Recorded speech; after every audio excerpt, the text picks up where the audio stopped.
नमस्कार दोस्तों, स्वागत है आप सभी का फिर से हमारे इस यूट्यूब चैनल में। हमारे हिंदी नेट सेट अध्ययन में आज हम देख रहे हैं उसने कहा था कहानी, जो कि लाइन टू लाइन, पंक्ति दर पंक्ति इस तरीके से हमने कहानियों को पढ़ना प्रारंभ किया है। तो उसी दृष्टिकोण से आज हम उसने कहा था कहानी पढ़ने वाले हैं, जो कि चंद्रधर शर्मा गुलेरी जी ने लिखी हुई है। और यह प्रथम विश्व युद्ध की पृष्ठभूमि पर लिखी गई कहानी है। और यह कहानी प्रथम हिंदी साहित्य की पूर्व दीप्ति शैली में लिखित कहानी है। और यह हिंदी की प्रथम प्रेम कहानी भी मानी जाती है। तो ज़्यादा देर न करते हुए कहानी की ओर बढ़ते हैं। बड़े बड़े शहरों के इक्के गाड़ी वालों की ज़बान में कोड़ों से जिनकी पीठ छिल गई है और कान पक गए हैं, उसने उनसे हमारी प्रार्थना है कि अमृतसर के बम्बू काट वालों की बोली का मरहम लगाए। यानी कि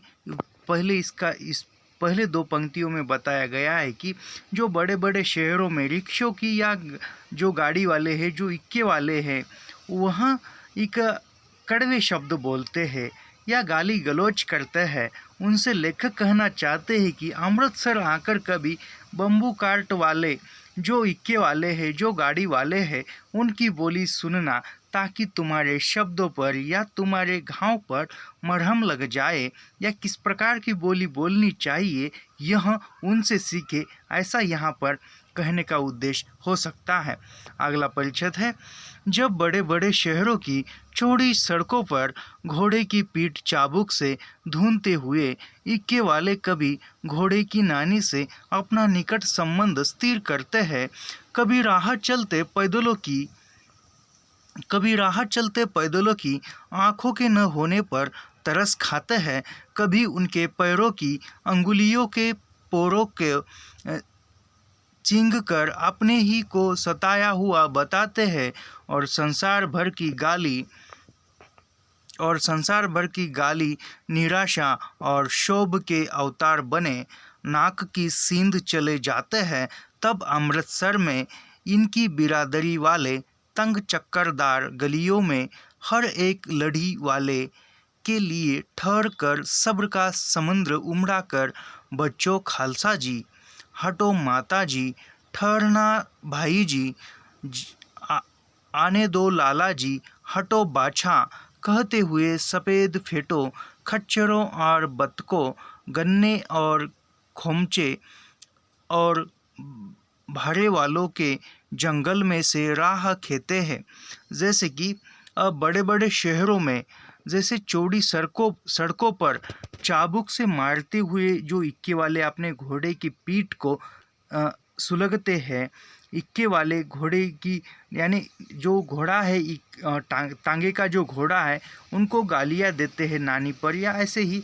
और जो भी भीड़ करने वाले जो राही हैं, उसके आँख ना होने पर या तुम अंधे हो क्या, इस प्रकार की गाली गलौज करते हुए अपना रास्ता बिताते हैं। और इतना ही नहीं कि अमृतसर में उनकी बिरादरी वाले, जो अमृतसर में जो तांगे वाले हैं, वहाँ प्यार भरे शब्दों से जो राही है भीड़ करते हैं, उनको प्यार भरे शब्दों से रास्ते से हटाते हैं या रास्ते से हटाने का संकेत देते हैं, मगर गाली गलौज नहीं करते हैं।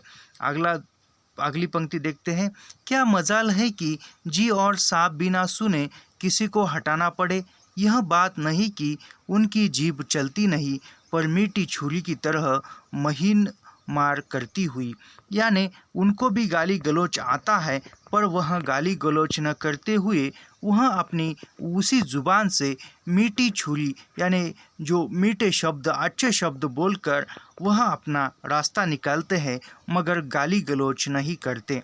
यदि कोई बुढ़िया बार बार चेतावनी देने पर भी लीक से न हटती, तो उनकी वचनावली के ये नमूने हैं। यानी कि कोई बूढ़ी औरत या वृद्ध महिला रास्ते से हटती नहीं या यानी चुनौती देने पर भी हटती नहीं, तो तो वह प्यार से उसे समझाते हैं, हट जा जीने जोगिए, हट जा कर्मा वालिए, हट जा पूता प्यारिए, बच जा लंबी वालिए। समष्टि में इनके अर्थ है कि तू जीने योग्य है, तू भाग्य वाली है, पुत्रों को प्यारी है, लंबी उम्र तेरे सामने है, तू क्यों मेरे पहिए के नीचे आना चाहती है, बच जा। यानी कि वह मीठे शब्दों का इस्तेमाल करते हुए जो भी राही बीच में आते हैं उन्हें समझाने का प्रयास करते हैं। यानी तू जीने योग्य है, तू पुत्रों को प्यारी है, तेरी उम्र लंबी है, ऐसे शब्दों का इस्तेमाल करते हुए वह रास्ते से बूढ़ी औरतों को भी हटाने का प्रयास करते हैं। इस प्रकार की जो मीठी बोली है, यह मीठी बोली अमृतसर के इक्के वाले या गाड़ी वाले बोलते हैं। अगला परिचित है, ऐसे बम्बू कार्ट वालों के बीच में होकर एक लड़का और एक लड़की चौके की एक दुकान पर आ मिले। उसके बालों और इसके ढीले सूथने से जान पड़ता था कि दोनों सिख है। वह अपने मामा के केश धोने के लिए दही लेने आया था और यह रसोई के लिए बढ़िया दुकानदार एक परदेसी से गूंथ रहा था जो शेर भर गीले पापड़ों की गड्डी को गिने बिना हटता न था।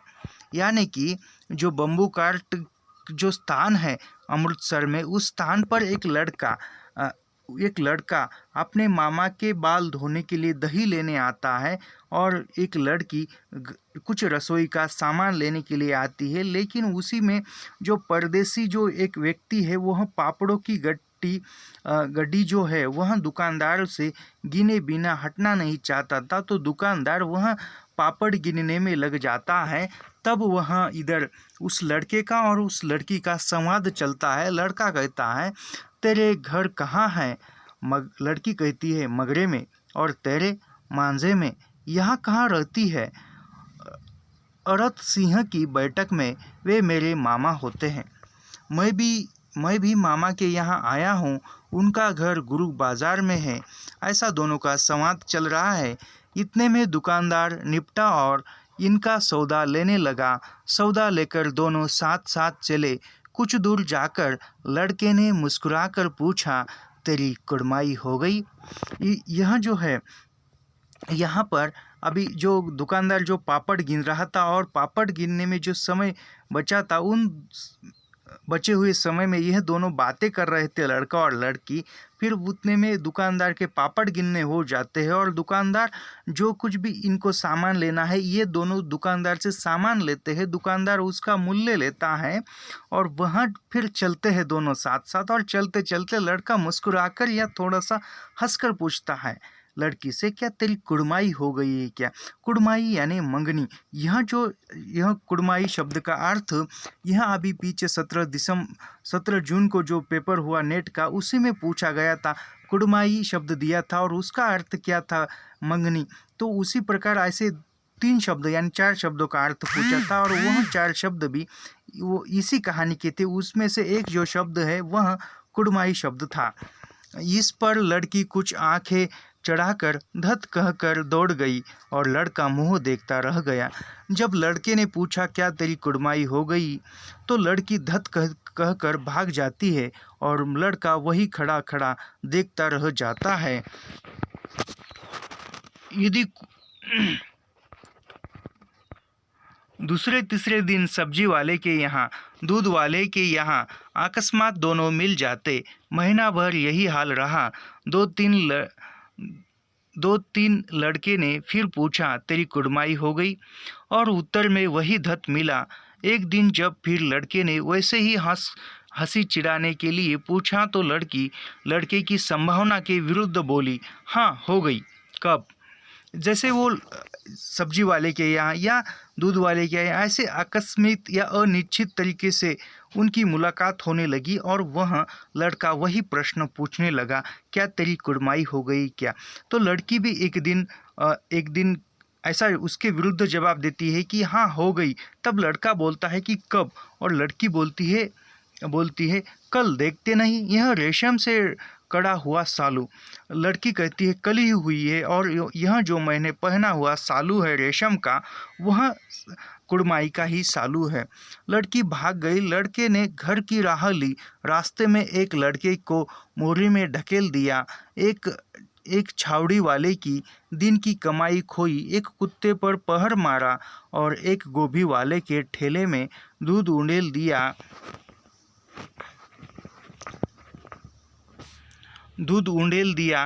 दिया। सामने नहाकर आती हुई किसी वैष्णवी से टकराकर आंधे की उपाधि पाई, तब कहीं घर पहुंचा।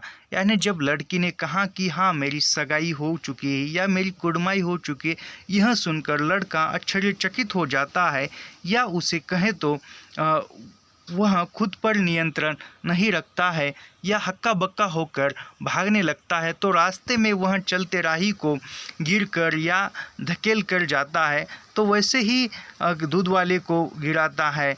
छावड़ी वाले की जो ये भागता हुआ जाता है, और जो छावड़ी वाला है वह दिन भर की कमाई को साथ में लेके हुए आता है, तो उसी के इसमें वो उसकी कमाई जो है वह गिरकर खो जाती है। एक कुत्ते को पत्थर मारता है। गोभी वाले के ढेले में दूध उंडेल देता है जो सामने रखा होता है। वो भागते हुए बड़े ही असामंजस्य से वह भागता हुआ जाता है। इतना ही नहीं, जो नहाकर किसी अच्छी स्त्री किसी पूजा करने के लिए जा रही थी तो उसको टकराकर वह जो स्त्री है उसको क्या आंधा है, क्या तुम्हारी आंखें नहीं है क्या, ऐसे शब्दों से उसको उच्चारित करती है। तो यहाँ पर लेखक ने बताया है किसी वैष्णवी से टकराकर आंधे की उपाधि पाई, तब कई घर जाकर पहुंचा। इतनी रास्ते में समस्याओं का सामना करते हुए वह घर पहुंचा। अभी यहाँ जो है पहला दृश्य कहानी का समाप्त हुआ है और यहाँ से दूसरा दृश्य प्रारंभ होता है। राम राम। यह भी अभी इसमें बहुत पहले दृश्य में और दूसरे दृश्य में अंतराल है। अब लहना सिंह बड़ा हो चुका है और उस लड़की का कोई पता नहीं है। अब यहाँ पर है राम राम। यह भी कोई लड़ाई है। दिन रात खंदकों में बैठे हड्डियाँ अकड़ गई। लुधियाना से 10 गुना जाड़ा और मेह और बर्फ ऊपर से पिंडलियों तक कीचड़ में धंस हुए है। जमीन कहीं दिखती नहीं। घंटे 2 घंटे में कान के पर्दे फाटने वाले धमाके के साथ सारी खंदक हिल जाती है और 100 गज धरती उछल पड़ती है। अभी यहाँ जो है लहना सिंह जो है वह उस लड़के का नाम लहना सिंह है। अभी वो जो है वह सेना में भर्ती हो चुका है और सेना में भर्ती हो जाने के बाद लड़ाई का जो दृश्य है वह यहाँ दिखाने का प्रयास किया है। जो राम राम कहते हैं और वह एक खंदक में छुपे हैं जो कि दुश्मनों का सामना करते हुए, और वह कह रहे हैं कि जो लुधियाना से यहाँ जो हम छुपे हैं उस स्थान में लुधियाना से कहीं गुना सर्दी है या कहीं गुना ठंड है और बर्फ़ भी है। इसमें पूरे कीचड़ में बसे हुए हैं एक खंदक में, और घंटे 2 घंटे में रह कर किसी बम का धमाका आता है और धमाका होते ही जो वह यह छुपी हुई खंदक है, इस खंदक वाइब्रेशन से हिल जाती है। इस गैबी गोले से बचे तो कोई लड़े। नगर कोटा का जलजला सुना था। यहाँ दिन में 25 जलजले होते हैं। सो कहीं खंदक से बाहर साफा या कुहनी निकल गई तो चटाक से गोली लगती है। न मालूम बेईमान मिट्टी में लेटे हुए हैं या घास की पत्तियों में छिपे रहते हैं। यानी कि यह जो कह रहे हैं जी, ज़रा सा भी खंदक के बाहर यदि हम निकलते हैं तो तुरंत गोली चलती है या बम पड़ता है। न जाने यह जो दुश्मन है, यह दुश्मन कहाँ किसी घास की पत्तियों में छिपे हैं या क्या मिट्टी में दबे हुए हैं, पता नहीं। थोड़ा सा भी हिलने नहीं देते कि तुरंत गोली चलाते हैं या बम फेंक देते हैं। अभी लहना सिंह और 3 दिन है। 4 तो खंदक में बीत ही दिए। परसों रिलीफ आ जाएगी और फिर 7 दिन की छुट्टी। अपने हाथों झटका करेंगे और पेट भर खाकर सोए रहेंगे। उसी फिरंगी मैम के बाग में मखमल का सा हरा घास है। फल और दूध की वर्षा कर देती है। लाख कहते हैं दाम नहीं लेती, कहती है तुम राजा हो, मेरे मुल्क को बचाने आए हो। यानी जो फिरंगी मेम साहब है उसका भी यहाँ चित्रण दिखाई देता है। लहना सिंह कहता है कि खंदक में हमने 4 दिन तो बिता दिए है, परसों रिलीफ आएगी, यानी परसों जो है वह नोटिस आएगी या लेटर आएगा, उसमें फिर 7 दिन की छुट्टी होगी और फिर 7 दिन हमें आराम करने को मिलेगा। वही जो इलाई फिरंगी मेम है उसके बाग में खाने पीने की व्यवस्था होगी, वहाँ पर हम आराम करेंगे। और वहाँ जब इन्हें दूध देती है तो कहती है कि तुम मेरे मुल्क की रक्षा करने के लिए आए हो, यानी ये सेना में भर्ती है, वह सेना में भर्ती है तो वह कहती है उस प्रकार, यानी यह फिरंगी की तरफ से ही लड़ने वाले हैं, ऐसा भी यहाँ दिखाई पड़ता है। फिर 4 दिन तक पलक नहीं झपी, बिना फेरे घोड़ा बिगड़ता है और बिना लड़े सिपाही।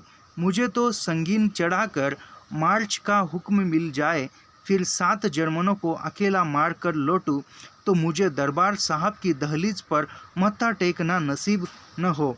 यानी यहाँ पर क्या है, 4 दिन तक पलक नहीं झपी, यानी 4 दिन तक कोई कुछ हलचल नहीं हुई, तो मुझे जो है वह बड़े साहब का यदि हुक्म मिलता है तो मैं पूरे जर्मन को अकेला मारूं, इतना मुझ में साहस है। सिर्फ वह साहब मारकर ना लौटूं, यानी मैं जर्मन के जो सिपाही है उन्हें मारकर न लौटूं तो मैं भी जो गुरु साहब यानी उनका जो देवी देवता है उस पर मत्था टेकने को नसीब ना हो, यानी यदि मैं मार कर आऊँ तो भी नसीब ना वहाँ भगवान के मंदिर में प्रवेश करूँ, ऐसा वह कहता है। केलों के घोड़ों संगीन देखते ही मुंह फाड़ देते हैं और पैर पकड़ने लगते हैं। यो अंधेरे में 30-30 मन का गोला फेंकते हैं। उस दिन धावा किया था, 4 मील तक एक जर्मन नहीं छोड़ा था।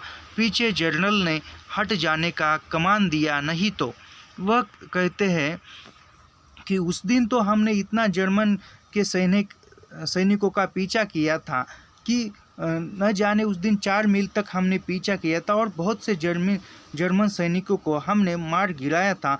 लेकिन उसी समय ने यदि जनरल साहब ने आज्ञा न दी होती तो आज तक जर्मन पूरा खत्म हुआ होता, ऐसा वह कहते हैं। नहीं तो सीधे बर्लिन पहुंच जाते। वह जर्मन तक तो जाते ही, जर्मन के बाद बर्लिन तक उसका सामना करते हुए आगे जाते हैं। क्यों? सूबेदार हजारा सिंह ने मुस्कुराकर कहा, लड़ाई के मामले जमादार या नायक के चलाए नहीं चलते, बड़े अफसर दूर की सोचते हैं। 300 मील का सामना है, एक तरफ बढ़ गए तो क्या होगा। यह जो वाक्य है मैंने अभी पढ़ा, यह वाक्य पिछले नेट परीक्षा में पूछा गया था, यह 2017 या 16 में पूछा गया था। यह वाक्य किस कहानी का है यह पूछा गया था, मुझे अभी याद आया है। यह अगला वाक्य देखते हैं। सूबेदार जी सच है, लहना सिंह बोला, पर करे क्या, हड्डियों में तो जाड़ा धस गया है, सूर्य निकलता नहीं और खाई में दोनों तरफ से चंबे की बावलियों के से सोते झड़ रहे हैं। एक धावा हो जाए तो गर्मी आ जाए। यानी कि सूबेदार लहना सिंह बोलता है, करे तो क्या करे, यहाँ एक जगह पर बैठ कर हड्डियों में जाड़ा जो है, सर्दी के कारण हड्डियाँ जो है वह अकड़ सी गई है और वह पानी भी खाई में भरता जा रहा है। यदि एक धमाका हो जाए तो गर्मी आ जाए, ऐसा लहना सिंह बोलता है। उद्यमी उठ सिगड़ी में कोयले डाल, वजीरा तुम 4 जने बाल्टियाँ लेकर खाई का पानी बाहर फेंको। महासिंह शाम हो गई है, खाई के दरवाजे का पहरा बदल ले। यह कहते हुए सूबेदार सारी खंदक में चक्कर लगाते हैं। जो सूबेदार साहब है इनके, वह सूबेदार साहब पूरी देखरेख करते हैं खंदक का, और देखरेख करते करते उन सैनिकों को आज्ञा देते हैं या कहते हैं कि उद्यमी नामक जो है वह उसे कहता है, उठो और कोई सिगड़ी में कोयले डालो, यानी कि जो आग है वह आग सुलगती रहे। वजीरा को कहता है, तुम 4 जने बाल्टियाँ लेकर खाई में जो पानी भरा हुआ है वह पानी बाहर फेंको। महासिंह शाम हो गई है, तुम जाकर दरवाजे का पहरा बदल ले, ऐसा वह आज्ञा देते हुए सूबेदार पूरी खंदक का चक्कर लगाने लगे हैं। अब वजीरा सिंह पलटन का विदूषक था। बाल्टी में गंदला पानी भरकर खाई के बाहर फेंकता हुआ बोला, मैं पादा बन गया हूँ, करो जर्मनी के बादशाह का तर्पण। इस पर सब खिलखिला पड़े और उदासी के बादल फट गए।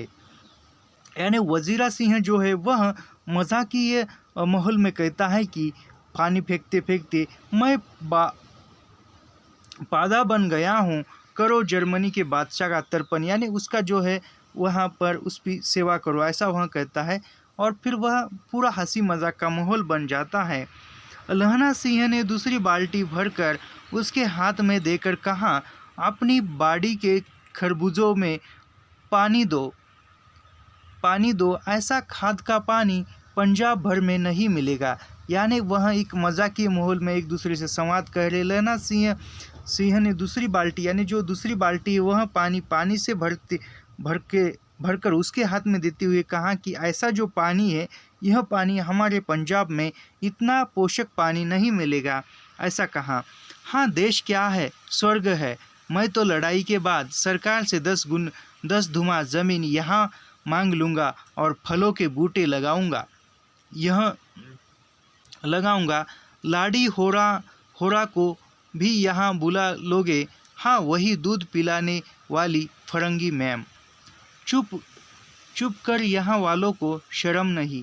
देश की चाल है, आज तक मैं उसे समझा न सका कि सिख तंबाकू नहीं पीते, वह सिगरेट पीने में हट करती है, ओठों में लगाना चाहती है, और मैं पीछे हटता हूँ तो समझती है कि राजा बुरा मान गया, अब मेरे मुल्क के लिए लड़ेगा नहीं।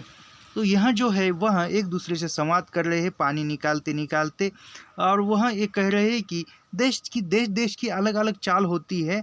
और वहाँ जो सिख जो है, वहाँ सिख कोई नशा नहीं करते, कोई तंबाकू नहीं खाते, फिर भी जो उनकी मैम है, उनकी मैम उनको सिगरेट पिलाना चाहती है, तंबाकू खिलाना चाहती है, और यदि वह लेने से इनकार करते हैं तो वो मैम को लगता है कि जो कहती है वो मैम कि राजा बुरा मान गया और अब वो मेरे देश के लिए लड़ेगा नहीं, ऐसा वह समझती है। अच्छा, अब बोधा सिंह कैसा है? अच्छा है, जैसे मैं जानता ही न हो, रात भर तुम अपने कंबल उसे उड़ाते हो और आप सिगड़ी के सहारे गुजर करते हो, उसके पहरे पर आप पहरा दे आते हो, अपने सूखे लकड़ी के तख्तों पर उसे सुलाते हो, आप कीचड़ में पड़े रहते हो, कहीं तुम न मांदे पड़ जाना। जाड़ा क्या है, मौत है, और निमोनिया से मरने वालों को मुरब्बे नहीं मिला करते। यानी कि ये जो एक दूसरे से संवाद कर रहे हैं, और संवाद करते हुए वह कहता है कि तुम जो हो वह बोधा सिंह का क्यों इतना ज़्यादा ख्याल करते हो, उसके पहरे पर तुम पहरा देते हो, उस अपना कंबल खुद बोधा उसको ओढ़ने के लिए देते हो, और तुम सर्दियों में रहते हो। इतना ही नहीं, सर्दी जो है, यह जो सर्दी है, यह जो ठंड है, यह सर्दी न होकर एक मौत है, और सर्दी से निमोनिया होता है, और तुम्हें पता भी है कि निमोनिया से जो मरता है उसे जो कंधा देने वाला होता है वह भी नसीब नहीं होता है। ऐसा यह एक दूसरे से संवाद कर रहे हैं। मेरा डर मत करो, मैं तो बुलेल की खड्ड के किनारे मरूंगा, भाई कीरत सिंह की गोद पर मेरा सिर होगा, और मैं 1 मिनट, यहाँ पर थोड़ा सा ये हो गया है।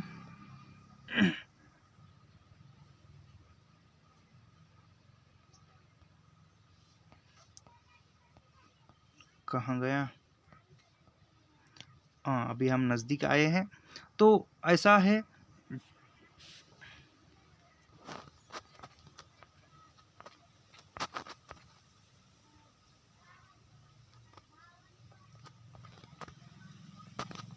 हमारा दूसरा दृश्य चल रहा था, और इसी में यह कहता है कि तुम जो ठंड से निमोनिया से मरता है उसे तो कंधा देने वाला भी नसीब नहीं होता।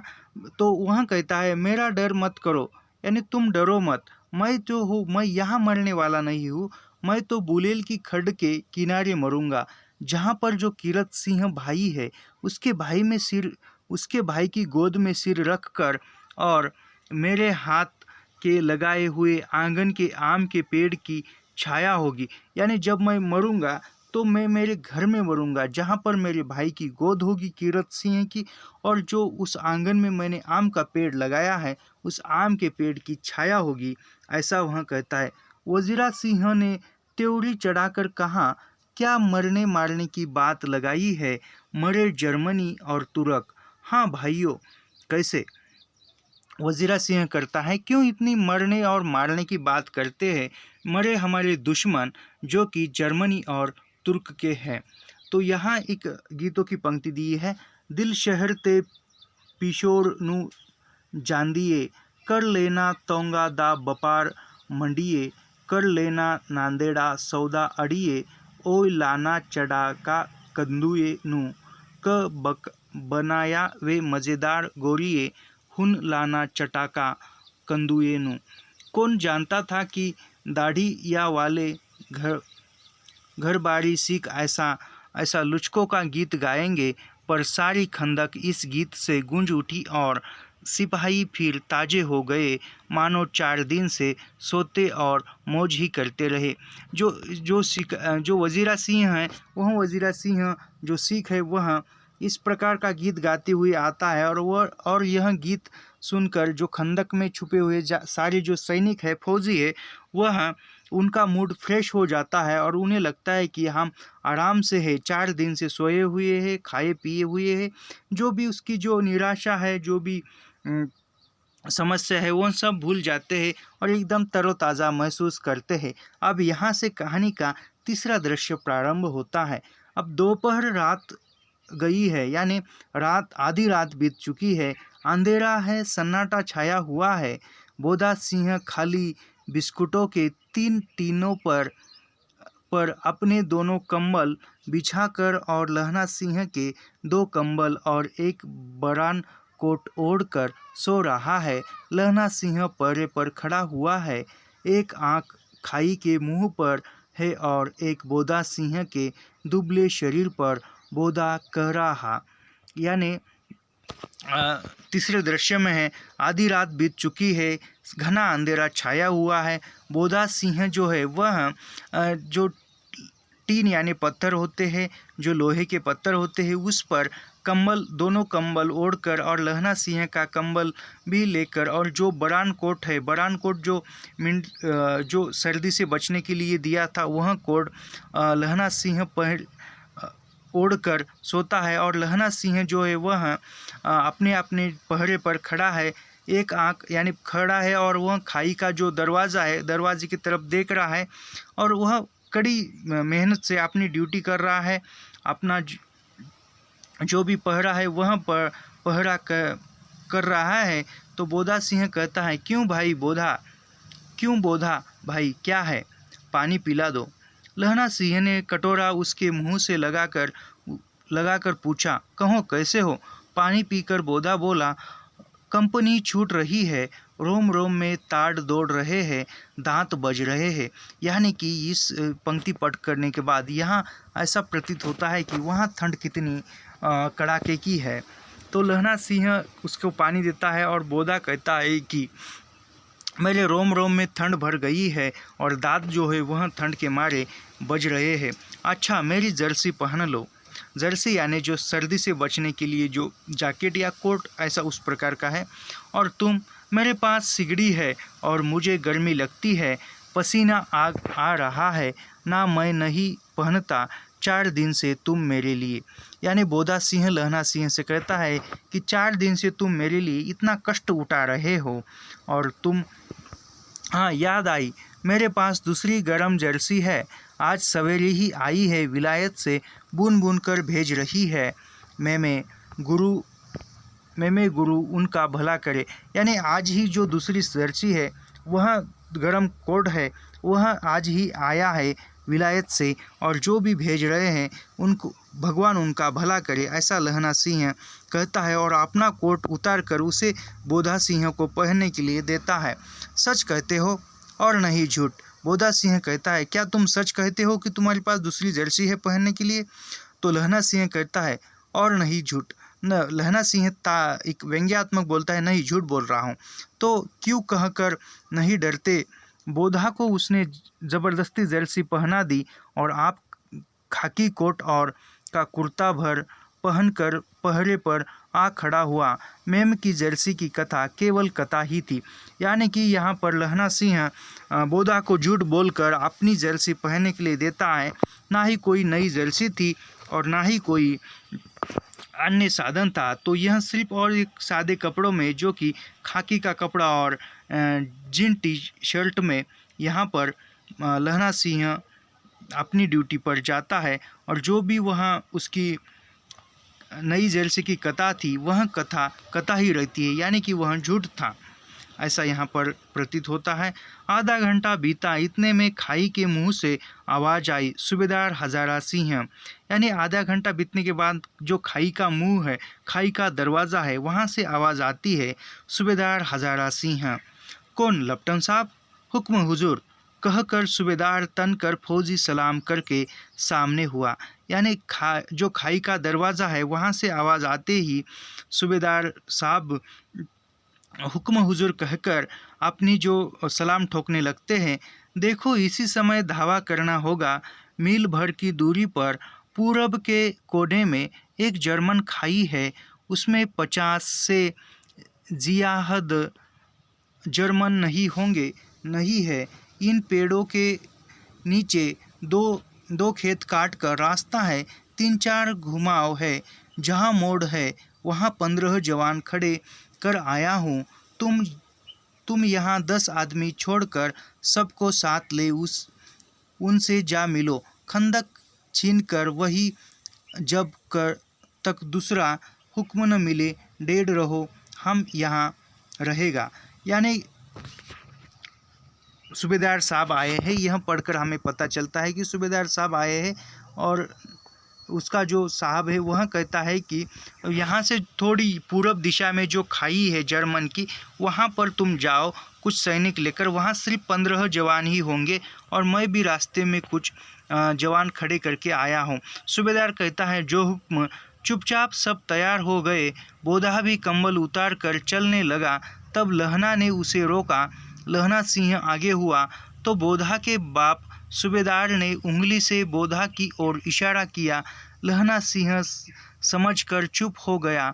पीछे 10 आदमी कौन रहे, इस पर बड़ी हिज्जत हुई।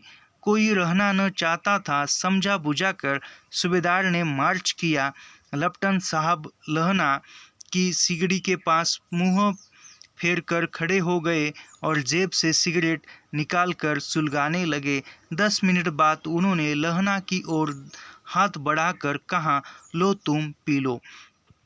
यानी जो सूबेदार ने फरमान निकाला है या नोटिस निकाली, यहाँ पर कौन 10 लोग रहने वाले हैं या कोई रहना नहीं चाहता, यहाँ से सभी निकालना चाहते हैं। तो सूबेदार ने कहा तो फिर वह ठहरते हैं और उसमें लहना सिंह है। तब तक जो बड़े साहब जो लेफ्टन साहब है वह लहना सिंह के सिगड़ी पर वहाँ पर खड़े होकर लहना सिंह की तरफ हाथ बढ़ाते हुए उन्हें सिगरेट पीने के लिए देते हैं। तो आगे क्या करते हैं, आँख मारते मारते लहना सिंह सब समझ गया। लहना सिंह उनकी तरफ देखते देखते क्या है उसके मुंह का हाव भाव क्या है सब समझता है और मुंह का भाव छुपाते हुए, जो भी अपने चेहरे के भाव है वह छुपाते हुए कहता है कि लाओ साहब। हाथ आगे करते ही उसने सिगड़ी के उजाले में साहब का मुंह देखा, बाल देखे, तब उसका माथा ठनका। लप्टन साहब के पट्टियों वाले बाल एक दिन में ही कहाँ उड़ गए और उनकी जगह कैदियों से कटे बाल कहाँ से आए। यानी कि उजाले में मुंह देखने के बाद इन्हें लगता है कि यह जो है यह इनके कैप्टन साहब नहीं है, या तो कोई जर्मन है या कोई दूसरा और है, या तो हमारे जर्मन साहब कैद हो गए, हमारे लेफ्टन साहब कैद हो गए हैं, या उन्हें मार दिया गया है, ऐसा संशय लहना सिंह को आता है। शायद साहब शराब पिए हुए हैं और उन्हें बाल कटवाने का मौका मिल गया है। लहना सिंह ने जांचना चाहा। लप्टन साहब 5 वर्ष से उनकी रेजिमेंट में थे। यानी यहाँ पर लहना सिंह को पता चलता है कि जो भी उनके लेफ्टिनेंट साहब है वह 5 वर्ष से इनके साथ ही है लहना सिंह के, और वह पूरी तरह से उनको पहचानता है। और आप जो आए हैं वह इनके कैप्टन साहब न होकर कोई और जर्मन है, ऐसा इन्हें संशय होता है, और वह सही भी होता है। क्यों साहब, हम लोग हिंदुस्तान कब जाएंगे? लहना सिंह पूछता है। और वो साहब उत्तर देते हैं, लड़ाई खत्म होने पर। क्यों, क्या यह देश पसंद नहीं? अभी साहब कहते हैं कि क्यों, यहाँ का देश पसंद नहीं है क्या? तो नहीं, लहना सिंह कहता है, नहीं साहब, शिकार के वे मज़े यहाँ कहाँ। शायद है पारसाल नकली लड़ाई के पीछे हम आप जगाधरी जिले में शिकार करने गए थे।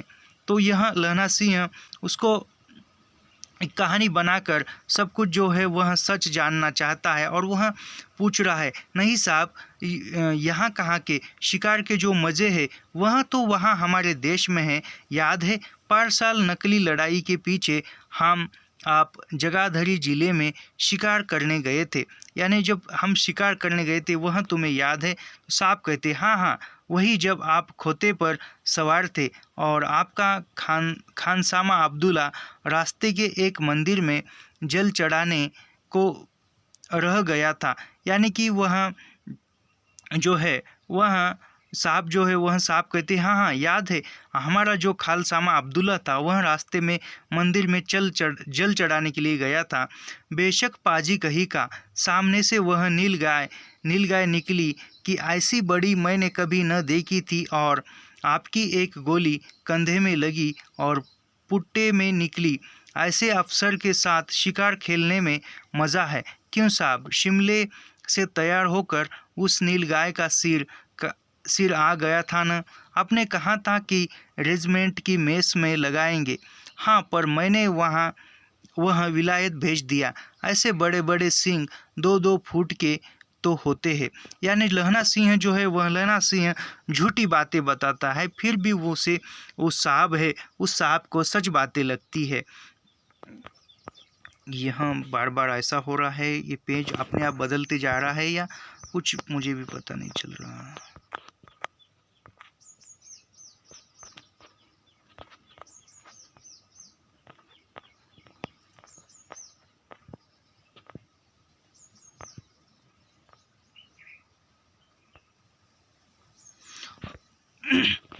हाँ, लहना सिंह 2 फुट 4 इंच के थे। तुमने सिगरेट नहीं पिया? तो वहाँ बोलते बोलते कहते हैं, साहब कि तुमने सिगरेट नहीं पिया? तो लहना सिंह कहता है, पीता हूँ साहब, दिया सलाई ले आता हूँ। यानी जो दिया है वह ले आता हूँ। कहकर लहना सिंह खंदक में घुसा। अब उसे संदेह नहीं रहा था। उसने झटपट निश्चय कर लिया कि क्या करना चाहिए। यानी कि उसको सब कुछ पता चलता है, और वह अपने साथियों को बताने की कोशिश में जुट जाता है। अंधेरे में किसी सोने वाले से वह टकरा जाता है। और कौन? वजीरा सिंह। हाँ, क्यों लहना, जो सोया हुआ है वह सोए हुए वजीरा सिंह को टकराता है और कहता है क्या कयामत आ गई है। जो सोया हुआ वजीरा सिंह है वह कहता है कि इतनी गड़बड़ी क्यों मचा दी है, ये क्या कयामत आ गई है, ज़रा तो आँख लगने दे, यानी मुझे सोने दे, ऐसा वह कहता है। तो यह कहानी जो है वह कहानी काफ़ी बड़ी है। हमने आज इसके 3 दृश्य देखे हैं। 4 दृश्य से कहानी अगले भाग में हम देखेंगे। यहाँ तक देखते हैं कितने भाग है, 4 पे, यानी यह आखिरी भाग है। तो मेरे ख्याल से यह समाप्त ही करते हैं, और कल हम दूसरी कहानी देखेंगे। यह अंतिम दृश्य देखेंगे हम। होश में आओ, कयामत आई और लप्टन साहब की वर्दी पहनकर आई है।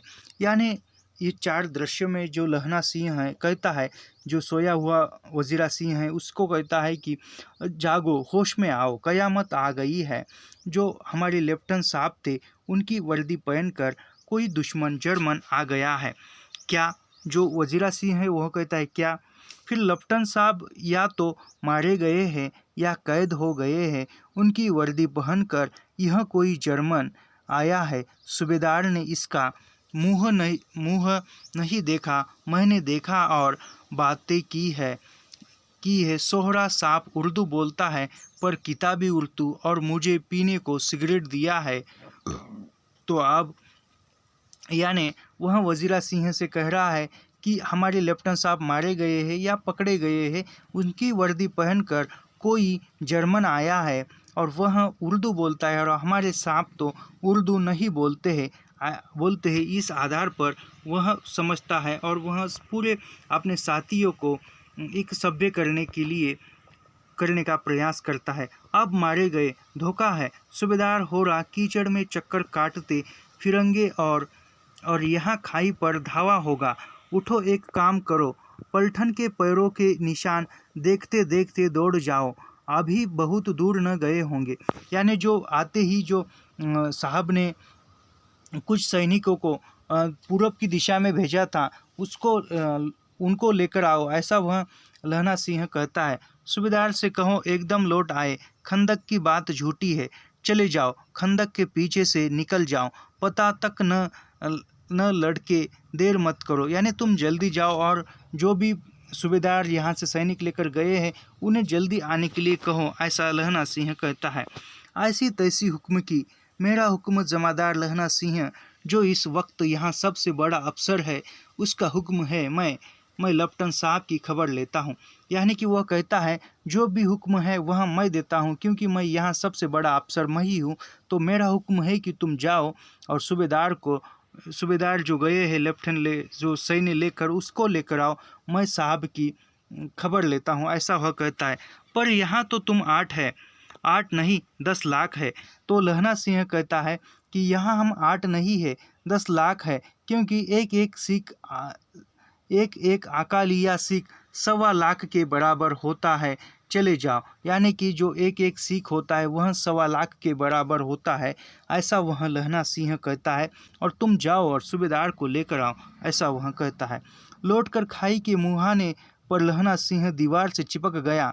उसने देखा कि लेफ्टिनेंट साहब ने जेब से बेल के बराबर 3 गोले निकाले, तीनों को जगह जगह खंदक की दीवारों में घुसेड़ दिया और तीनों में एक तार सा बांध दिया। तार के आगे सूत की एक गूंदी थी, जिसे सिगड़ी के पास रखा। बाहर की तरफ जाकर एक दिया सलाई जलाकर गूंदी पर रखने। यानी जो साहब है वह लहना सिंह देख रहा है कि साहब ने अपने जेब में से बम निकाले और खंदक की दीवारों में लगाकर उसकी जो तार है वह तार दिए के पास रखी है। तो बिजली की तरह दोनों हाथों से उल्टी बंदूक को उठाकर लहना सिंह ने साहब की कुहनी पर तान कर दे मारा। धमाके के साथ साहब के हाथ से दिया सलाई गिर पड़ी। लहना सिंह ने एक कुंदा साहब की गर्दन पर मारा और साहब आँख मीन गोंड कहते हुए चित हो गए। लहना सिंह ने तीनों गोले बीन कर खंदक के बाहर फेंके और साहब को घसीटकर सिगड़ी के पास लिटाया। जेबों की तलाशी ली, 3-4 लिफाफे और एक डायरी निकालकर उन्हें अपनी जेब के हवाले किया। यानी जो बम था वह बम साहब ने रखा, वह देखकर लहना सिंह सतर्क होता है और उल्टी बंदूक साहब को मारकर उसे नीचे गिराता है। फिर कोहनी मारता है और जो कुछ भी बम रखे थे वह बम निकालकर खंदक के बाहर फेंकता है और जो भी साहब को लिटाकर घसीटते हुए सिगड़ी के पास लेकर आकर जेब में जो लिफाफे है या अन्य कुछ सामग्री है वह निकालकर अपने जेब में रखता है। और अगला परिच्छेद देखते हैं। साहब की मूर्छा हटी, यानी साहब बेशुद्ध हो गए थे और कुछ समय बाद साहब जब होश में आ जाते हैं तो लहना सिंह हंसकर बोला। लहना सिंह अब हंसकर बोलता है, क्यों साहब, मिजाज कैसा है? यानी साहब को मुस्कुराकर बोलता है कि क्या साहब, हालचाल कैसा है? आज मैंने बहुत बातें सीखी। यह सीखा कि सिगरेट पीते हैं। यानी कि आज मैंने बहुत बातें सीखी है। जो साहब उसको पहले ही आते आते सिगरेट पीने के लिए देते हैं तो वह कहता है कि मैंने यह सीखा कि सिगरेट पीते हैं। यह सीखा कि जगाधरी के ज़िले में नीलगाय होती है और उनके 2 फुट 4 इंच के सींग होते हैं। यह सीखा मुसलमान खानसामा मूर्तियों पर जल चढ़ाते हैं। यह मैंने बहुत कुछ सीखा, यह साहब को लहना सिंह बता रहा है। और लपटन साहब खोते पर चढ़ते हैं, पर यह तो कहो ऐसी साफ उर्दू कहाँ से सीख आए। हमारे लपटन साहब तो बिन डेम के 5 लफ्ज़ भी नहीं बोला करते थे। यानी वह लहना सिंह कहता है कि इतनी साफ और इतनी ज़बानी उर्दू तुमने कहाँ से सीखी है। हमारे जो लेफ्टिनेंट साहब है वह उन्हें बिना देखे उर्दू बोलना आता ही नहीं, और तुम तो इतने साफ उर्दू के शब्द बोलना कहाँ से सीखे हैं। लहना ने पतलून के जेबों की तलाशी नहीं ली थी। यानी लहना सिंह ने उनके जो पैंट की जेब थी उसकी तलाशी नहीं ली थी। साहब ने मानो जाड़े से बचने के लिए दोनों हाथ जेबों में डाले थे, और साहब ने उन्हीं जेबों में अपने हाथ डाले थे सर्दी से बचने के लिए। लहना सिंह कहता गया, चालाक तो बड़े हो, पर मांझे का लहना इतने बरस लपटन साहब के साथ रहा है। यानी लहना सिंह कहता है तुम चालाक तो बहुत हो, लेकिन जो लेफ्टिनेंट साहब है वह सालों साल 5 सालों से मेरे साथ रहे हैं और मैं उनको पहचानता हूँ। ऐसा वह लहना सिंह उस साहब को कहता है। उसे चकमा देने के लिए 4 आंखें होनी चाहिए। यानी 2 आंखों से तुम मुझे चकमा नहीं दे सकते, क्योंकि मैं लेफ्टिनेंट साहब के रूह से वाकिफ़ हूँ। ऐसा वह कहता है। 3 महीने हुए एक तुर्की मौली मेरे गांव आया था और औरतों को बच्चे होने की तावीज़ बांटता था और बच्चों को दवाई देता था। चौधरी के बड़े के नीचे मंजा बिछाकर हुक्का पीता रहता था और कहता था कि जर्मनी वाले बड़े पंडित हैं, वेद पढ़ कर उसमें विमान चलाने की विद्या जान गए हैं। गौ को नहीं मारते, हिंदुस्तान में आएंगे तो गौ हत्या बंद कर देंगे। मंडी के बगियों को महकाता कि डाक खाने से रुपया निकाल लो, सरकार का राज्य आने वाला है, जाने वाला है। डाक बाबू पोहलू राम भी डर गया था। मैंने मुल्ला जी की दाढ़ी मूंड दी थी और गांव से बाहर निकलकर कहा था कि जो मेरे गांव में आप पैर रखा तो। यानी लहना सिंह कहता है कि इतना ही नहीं, मेरे गांव में भी ऐसा एक मौलवी आया था जो कि लोगों को फंसाने की बातें करता था, तो मैंने गांव से उसे बाहर निकालता था। तो तुम क्या चीज़ हो, ऐसा उस साहब को कहते हैं। साहब की जेब में से पिस्तौल चला और लहना की जांघ पर गोली लगी। इधर लहना की हेनरी मार्टिन के 2 फायरों ने साहब की कपाल क्रिया कर दी।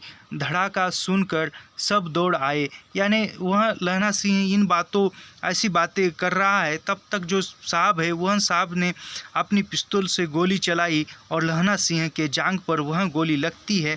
तब लगने पर जो वहाँ के जो अन्य सैनिक थे तब वह साहब को अपनी गोली से उड़ाते हैं या उसका मृत्यु कर देते हैं। बोधा चिल्लाया, क्या है? लहना सिंह ने उसे यह कहकर सुला दिया, अभी बोधा सिंह जो है वह सोया हुआ ही है। यानी रात का समय है ना, यह सोया हुआ ही है। लहना सिंह कहता है कि तू सो जा, एक कुत्ता आया था और उसे मार दिया गया। औरों से सब हाल कर दिया, सब बंदूकें लेकर तैयार हो गए। लहना ने साफा फाड़ कर घाव के दोनों तरफ पट्टियाँ कसकर बांधी। घाव मांस में ही था, पट्टियों के कसने से लहू निकलना बंद हो गया। यानी कि लहना सिंह ने जो भी घाव है उस घाव से बांधा और बांधने के बाद खून निकलना बंद हो जाता है। इतने में 70 जर्मन चिल्लाकर खाई में घुस पड़े। जब यहाँ की जो आवाज़ है वह सुनकर बाहर के जो 70 जर्मन हैं वह खंदकों में घुसकर आते हैं। सिखों की बंदूक की बाढ़ ने पहले घाव को रोका। यानी जो सिख सिपाही छुपे थे वह भी अपनी बंदूकों से उन पर हमला करते हैं, और हमला करने के बाद वो जर्मन सैनिक पहले इसमें थे वह ख़त्म हो जाते हैं। दूसरे को रोका पर यहाँ थे 8, यानी दूसरे तीसरे पर ऐसे रोका, लेकिन जो खंदक में थे वह 8 ही सैनिक थे। लहना सिंह तक कर मार रहा था। यानी लहना सिंह जो है वह अपनी बंदूक से गोलियां चला रहा था। वह खड़ा था और लेटे हुए थे, और वे 70 अपने मुर्दों भाइयों के शरीर पर चढ़कर जर्मन आगे घुस आते थे। थोड़े से मिनटों में वे, यानी कि जो दृश्य अब मैं यह सुनते समय यह दृश्य अपने आंखों के सामने महसूस कीजिए कि एक जो लड़ाई चल रही है और कुछ सैनिक गिर पड़े हैं और उसके पीठ पर पैर रखकर आगे जो जर्मन सैन्य आ रहे हैं। ऐसे में लगता है कि जो खंदक में छुपे हैं, आप हमारी खैर नहीं है, आप कुछ मिनटों में ही हम मारे जाएंगे। यहाँ लेखक ने ऐसा लिखकर थोड़े से मिनटों में वे, यानी थोड़े से मिनटों में वे हमें मृत्यु के घाट उतार देंगे, ऐसे वो 3 टिम्ब दिए हैं। ऐसे इसको समझने का प्रयास करेंगे। अचानक आवाज़ आई, वहाँ है गुरु जी की फतह, वहाँ है गुरु जी का खालसा। और धड़ाधड़ बंदूकों के फायर जर्मनों की पीठ पर पड़ने लगे। ऐन मौके पर जर्मन 2 चक्की के पाटों के बीच में आ गए। पीछे से सूबेदार हजारा सिंह के जवान आग बरसाते थे और सामने से लहना के साथियों के संगीन चल रहे थे। पास आने पर पीछे वालों ने भी संगीन पिरोना शुरू कर दिया, यानी कि जो सूबेदार सैन्य लेकर गए थे वो भी लौट कर आए और पीछे से, और इधर तो सामने से लहना सिंह थे ही। तो दोनों तरफ से गोलियां चली और जर्मन सैन्य यहाँ मारा गया। एक किलकारी और अकाल सिखादी फौज आई, वाह गुरुजीदा फतह, वाह गुरुजीदा खालसा, सत श्री अकाल पुरुख, और लड़ाई खत्म हो गई। यानी यह ऐसा कहकर लड़ाई खत्म हो जाती है। 63 जर्मन या तो खेत रह गए थे या कराह रहे थे। सिखों में 15 प्राण गए थे। सूबेदार के दाहिने कंधे में से गोली आर पार निकल गई थी।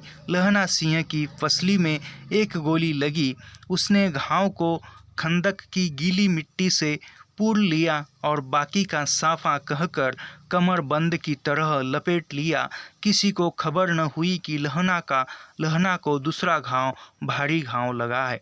यानी कि लड़ाई में लहना सिंह को फिर से एक गोली लगी है और पहले ही एक जांग में गोली लगी थी। तो लहना सिंह का घाव यहाँ ज़्यादा हुआ, यह किसी को पता तक नहीं चला। और वह जो खंदक में जो कीचड़ था, उस कीचड़ के जरिए लहना सिंह ने अपना घाव छुपा लिया था। इतना ही नहीं, तो वह सूबेदार था, सूबेदार के कंधे में गोली आर पार निकल चुकी थी। इतना ही नहीं, अगले परिच्छेद में देखते हैं, लड़ाई के समय चांद निकल आया था, यानी रात का समय है और लड़ाई के समय चांद निकल आया था। ऐसा चांद जिसके प्रकाश से संस्कृत कवियों का दिया हुआ शयी नाम सार्थक होता है। और हवा ऐसी चल रही थी जैसे वानभट्ट की भाषा में दंत विनोपदेशाचार्य कहलाती है। वजीरा सिंह कह रहा था कि मैंने मन ही मन पर फ्रांस की भूमि मेरे बूटों से चिपक रही थी जब मैं दौड़ा दौड़ा सूबेदार के पीछे गया था। सूबेदार लहना सिंह ने सारा हाल सुन और कागजात पाकर वे उसकी तुरती बुद्धि को सराह रहे थे और कह रहे थे कि तू न होता तो आज सब मारे जाते। यानी सूबेदार जो है, वह सूबेदार यहाँ लहना सिंह को कहते हैं कि यहाँ आज तुम ना होते तो हम सभी की जान जाती और वह जर्मन सैन्य हमारे सैन्य को मार डालता। अगला परिच्छेद, इस लड़ाई की आवाज़ 3 मील दाहिनी ओर की खाई वालों ने सुन ली थी। उन्होंने पीछे टेलीफोन कर दिया था। वहाँ से झटपट 2 डॉक्टर और 2 बीमार ढोने की गाड़ियाँ चली जो 1.5 घंटे के अंदर आ पहुंची। फील्ड अस्पताल नज़दीक था, सुबह होते होते वहां पहुंच जाएंगे, इसलिए मामूली पट्टी बांधकर एक गाड़ी में घायल लिटाए गए और दूसरी में लाशें रखी गई। सूबेदार ने लहना सिंह की जांघ में पट्टी बंधवानी चाहिए, पर उसने यह कहकर टाल दिया कि थोड़ा घाव है, सवेरे देखा जाएगा। बोधा सिंह जोर में बर्रा रहा था। वह गाड़ी में लिटाया गया। लहना को छोड़कर सूबेदार जाते नहीं थे। यह देख लहना ने कहा, तुम्हें बोधा की कसम है और सूबेदारनी जी की सौगंध है, जो इस गाड़ी में न चले जाओ। यानी लड़ाई होने के बाद जो गाड़ियाँ आई थी, जो घायल सैनिकों को ले जाने के लिए या डॉक्टर के पास ले जाने के लिए, तो सूबेदार भी घायल होते हैं। सूबेदार लहना सिंह को भेजना चाहते हैं, लेकिन लहना सिंह सूबेदार को उनकी पत्नी जो सूबेदारनी है और उनका बेटा बोधा सिंह है, उसकी कसम देकर वह उन्हें सूबेदार को भेजता है और तुम मेरे लिए वहाँ पहुंचकर गाड़ी भेज देना। सूबेदार को लहना सिंह कहता है कि वहाँ पहुंचने के बाद मेरे लिए तुम गाड़ी भेजना और उस गाड़ी में मैं आऊँगा। मेरा हाल बुरा नहीं है, देखते नहीं मैं खड़ा हूँ, वजीरा सिंह मेरे पास है। वह लहना सिंह कहता है कि मुझे कुछ नहीं हुआ है, मेरा घाव थोड़ा सा है और तुम जाओ, मेरे पास वजीरा सिंह है। अच्छा पर बोधा गाड़ी पर लेट गया भला आप भी चढ़ जाओ। सुनिए तो सूबेदार ने होरा को चिट्ठी लिखो तो मेरा मत्था टेकना लिख देना और जब घर जाओ तो कह देना कि मुझसे जो उसने कहा था वह मैंने कर दिया। यानी जो सूबेदार ने क्या कहती है यह हम अगले परिच्छेद में देखेंगे। गाड़ियाँ चल पड़ी थी। सूबेदार ने चढ़ते चढ़ते लहना का हाथ पकड़कर कहा, तैने मेरे और बोधा के प्राण बचाए हैं, लिखना कैसा, साथ ही घर चलेंगे। अपनी सूबेदारनी को तू ही कह देना उसने क्या कहा था।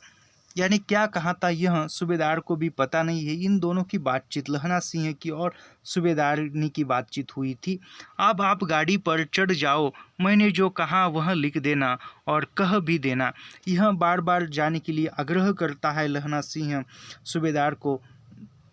गाड़ी के जाते लहना लेट गया। अभी गाड़ी गई है और वहाँ जाने के बाद लेट जाता है और वजीरा सिंह को कहता है और मेरा कमरबंद खोल दे। जो कमर से बंधा हुआ उसका जो बंद था वह खोलने को कहता है वजीरा सिंह को। मृत्यु के कुछ समय पहले स्मृति बहुत साफ हो जाती है। जन्म भर की घटनाएं एक एक करके सामने आती है। सारे दृश्यों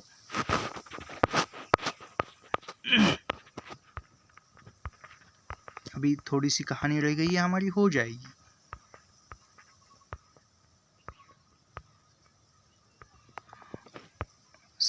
सारे घटनाएं एक एक करके सामने आती है। सारे दृश्यों के रंग साफ हो जाते हैं होते समय की धुंध बिल्कुल उन पर से हट जाती है।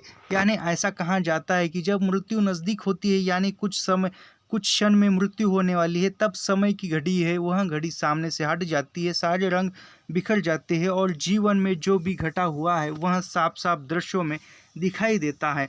ऐसा यहाँ लेखक एक दार्शनिक पद्धति से कहने का प्रयास कर रहे हैं। लहना सिंह 12 वर्ष का है, यानी उसको पूर्व दीप्ति शैली में बचपन की बातें याद आ रही है। अब वह घायल अवस्था में पड़ा हुआ है और कुछ ही क्षण में उसकी मृत्यु होने वाली है। तब उसे पूरी बातें पीछे घटित हुई याद आती है और लहना सिंह उस समय 12 वर्ष का है। अमृतसर में मामा के यहाँ आया हुआ है। दही वाले के यहाँ, सब्जी वाले के यहाँ, हर कहीं उसे एक 8 वर्ष की लड़की मिल जाती है। जब वह पूछता है तेरी कुड़माई हो गई, तब धत कहकर वह भाग जाती है। एक दिन उसने वैसे ही पूछा तो उसने कहा, हाँ कल हो गई, देखते नहीं यह रेशम के फूलों वाला सालू। सुनते ही लहना सिंह को दुख हुआ, क्रोध हुआ। क्यों हुआ? वजीरा सिंह पानी पिला दे। यानी यह पीछे जो घटित हुआ है वह सब याद आता है, जो अमृतसर में पहली मुलाकात, और वो सब कुछ याद आने पर वह कहता है कि वजीरा सिंह पानी पिला दे। 25 वर्ष बीत गए हैं। अब लहना सिंह ने 77 राइफल में जमादार हो गया है। उस 8 वर्ष की कन्या का ध्यान न रहा, न मालूम वह कभी मिली थी या नहीं। 7 दिन छुट्टी लेकर जमीन के मुकदमे की पैरवी करने वह अपने घर गया। वहाँ रेजिमेंट के अफसर की चिट्ठी मिली कि फौज लाम पर जाती है, फौरन चले आओ। साथ ही सूबेदार हजारा सिंह की चिट्ठी मिली कि मैं और बोदा सिंह भी लाम पर जाते हैं, लौटते हुए हमारे घर होते जाना। यानी अभी जो दूसरे दृश्य में दिखाया गया है वह यहाँ बताता है। यहाँ जो लहना सिंह है वह लहना सिंह बड़ा हो चुका है, वह सेना में भर्ती हो चुका है। यहाँ पर वह जमादार के पद पर सेना में है और वह उसे कुछ भी याद नहीं है जो कोई कन्या मिली थी 8 वर्ष की थी या क्या, वो कुछ भी याद नहीं। वह अपने ड्यूटी पर है और उतने में वह छुट्टी खत्म होने पर जाता है तो सूबेदार उसे पत्र लिखकर या चिट्ठी लिखकर भेजता है कि आते समय तुम मेरे घर से आओ, यहाँ से हम दोनों मिलकर जाएंगे। जब चलने लगे तब सूबेदार बेढ़े में से निकल कर आया बोला लहना सूबेदारनी तुमको जानती है, बुलाती है जा मिल जा। यानी जब निकलने का समय होता है तब सूबेदार कहता है कि सूबेदार लहना सिंह को, सूबेदारनी तुम्हें जानती है और तुम्हें वह बुलाती है, मिलना चाहती है। लहना सिंह भीतर जाता है। सूबेदारनी मुझे जानती है? कब से? रेजिमेंट के क्वार्टरों में तो कभी सूबेदार के घर के लोग रहे नहीं। यानी लहना सिंह कहता है कि आप हमें जानती है? तो कैसे जानती है, क्योंकि सूबेदार के घर के लोग कभी क्वार्टर में तो रहने आए ही नहीं। दरवाजे पर जाकर मत्था टेकना कहाँ, यानी दरवाजे पर जाकर मत्था टेकने के लिए कहाँ। आशीष सुनी लहना सिंह चुप, यानी लहना सिंह चुप हो जाता है।